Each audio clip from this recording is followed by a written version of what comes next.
For almost 20 years, food and body image literally ruled my life. Food and body were the first thing I thought about when I woke up in the morning and the last thing I thought about before I went to bed at night. I'm Jamie, a registered dietitian and founder of a group practice and program which helps hundreds of people find 100% confidence and peace with food in their body and full recovery. And today I wanted to share my journey and why I do the work that I do. The moment I felt like my eating disorder started was when I was about 10 or 11 and I was rollerblading with a bag of Doritos and hanging out with my friends. And I was so hyper aware of the Doritos and the disordered thoughts around the Doritos and the distrust and the fear. And then the exercise I was doing, wondering if it was enough, wondering how it was going to impact my body and my body image and what my body looked like and manipulating it and trying to control it. It was just this awful sinking feeling, and I felt trapped. And maybe the despair I felt then was knowing that I was already too trapped in it and I had no idea how to get out, really foreshadowing the next 20 years. And I so feel for that little girl. But that's when all of the thoughts around food and body image and exercise and that manipulation and distrust with those things started. And my disordered eating shifted and grew and changed over the last 20 years. But one thing that didn't shift over those 20 years was the distress that I was feeling around those things. Although my body image and food behaviors were always changing from severe restriction to diets to trying to find the perfect way of eating to hiding my body, checking my body all the time in the mirror and weighing myself and saying no to activities due to how I felt in my body. No matter how those behaviors shifted as I tried to gain more control over food in my body and feel better about it, they definitely took up 95% of my brain space constantly. And what I experienced with those behaviors and those thoughts and those beliefs really impacted my whole life. They impacted my relationships. They stole joy and opportunities and hobbies and finding out who my authentic self was and what I wanted to do. It impacted my confidence, me going after things, my voice. It I mean, really, you name it. And I knew something had to change. I knew that this wasn't right. And so my behaviors, I started to challenge my behaviors a little bit, and started to decrease maybe less acceptable behaviors like severe restriction, um, intense over exercise, right? Not shaming my body maybe as much. And so I started to shift behaviors. However, I was still very much stuck in what I call pseudo-recovery. Pseudo-recovery is what I like to say. It's like when you're doing better, right? Than maybe you aren't using as many of those behaviors, but you're still very much stuck. Food and body image thoughts still take up so much of your brain space, right? Still just way too much of your brain space. I was still very obsessive over counting calories and eating the right foods and feeling out of control with the bad foods and still having binging episodes, still feeling very self-conscious of my body, trying to be the healthiest I can be in very disordered, controlling, shaming ways. So, although I wasn't using those same eating disorder behaviors that society would say are not good, and I was more in this what society deems as a good way of doing things, right? Trying to find health, trying to lose weight, trying to find the perfect diet, right? Those are all deemed more appropriate.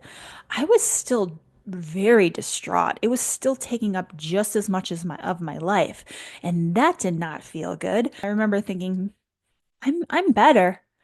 And I think I'm doing things more appropriately, but then why don't I feel free? Why don't I feel good? Why isn't body image better? Why is food still so scary? Why am I still so self-conscious around food and body that it impacts my daily life? Why do I still wake up in the morning, first thing thinking of food and body, and the last thing I do is thinking about food and body? So that pseudo recovery place was a super confusing place to be because I thought I was better, but I didn't feel better. And then there was a turning point for me. What finally made me say, I have to make a change. There must be something better than where I'm at. I have to keep going. This can't be the destination that this can't be full recovery. And what happened and why those for me those thoughts, that change, that shift started to happen was because of two things. Number one, I was becoming a stepmom to my 5-year-old stepdaughter. And I wanted her to have the best relationship with food and body. I knew mine was so stressful as I grew up and really impacted me so deeply. I did not want that for her. I wanted her to have a free, happy, trusting relationship with food and speak kindly to her body and trust her body and be good friends with her body. And so becoming a mom and also going back to school to try and help people find health by becoming a registered dietitian and being so confused about how I could actually help my clients because I was still so stuck myself. I knew almost on an unconscious level that I didn't want to cause any harm, and I wanted to give them true, powerful answers that would really, really help them around their health, in food, in body image, in their life. And I knew I didn't have those answers for myself, and I couldn't provide that for someone else if I couldn't provide it myself. So those two things really opened up an opportunity for me to say, I am going to do that deep work. I am going to do things differently. I am going to get more uncomfortable.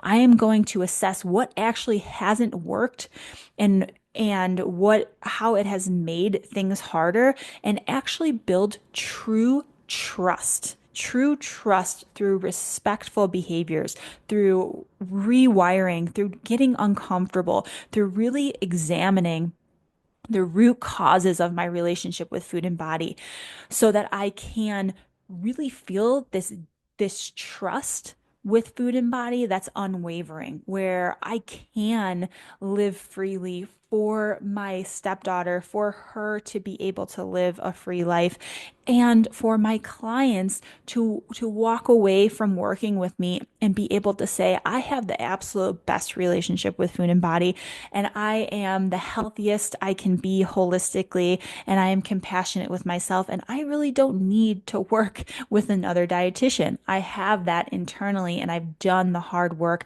to get to a place where I can truly say that I left this disordered eating and stressful shaming relationship with my body behind.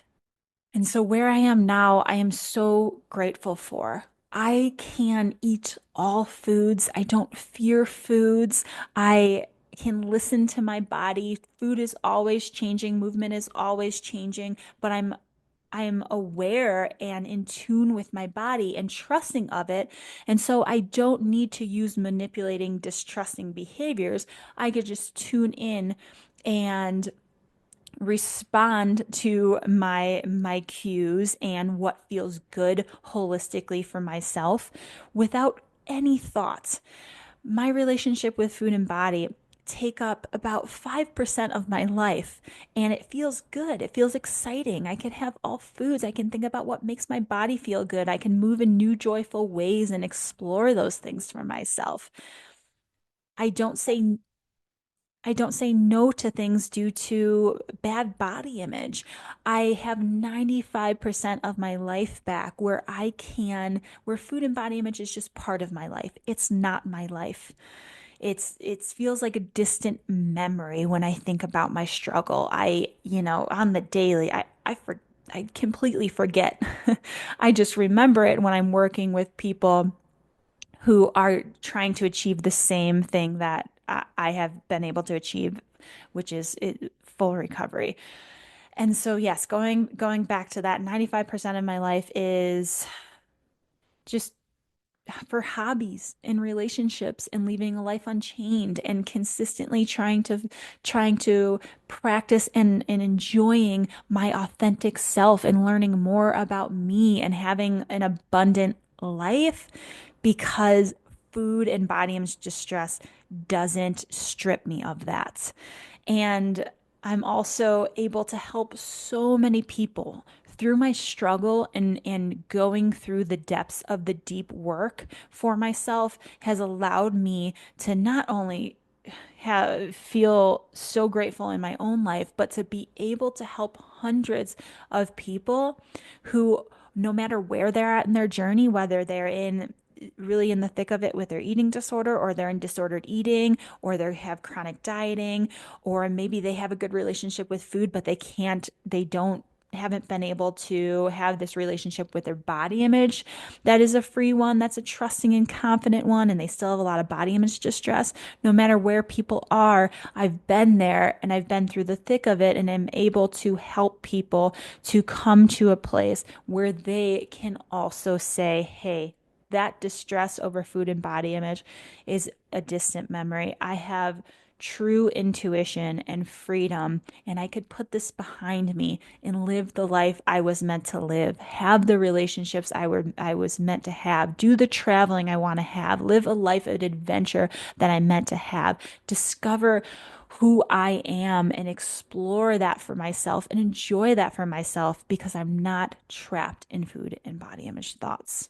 So, whatever stage of your journey you're at currently, whether you're stuck in that obsession, you're restricting, you're super afraid of food, you're binging and feeling completely out of control with food, or you're stuck in that pseudo recovery place where you're saying, well, this can't be it. This can't be my final destination.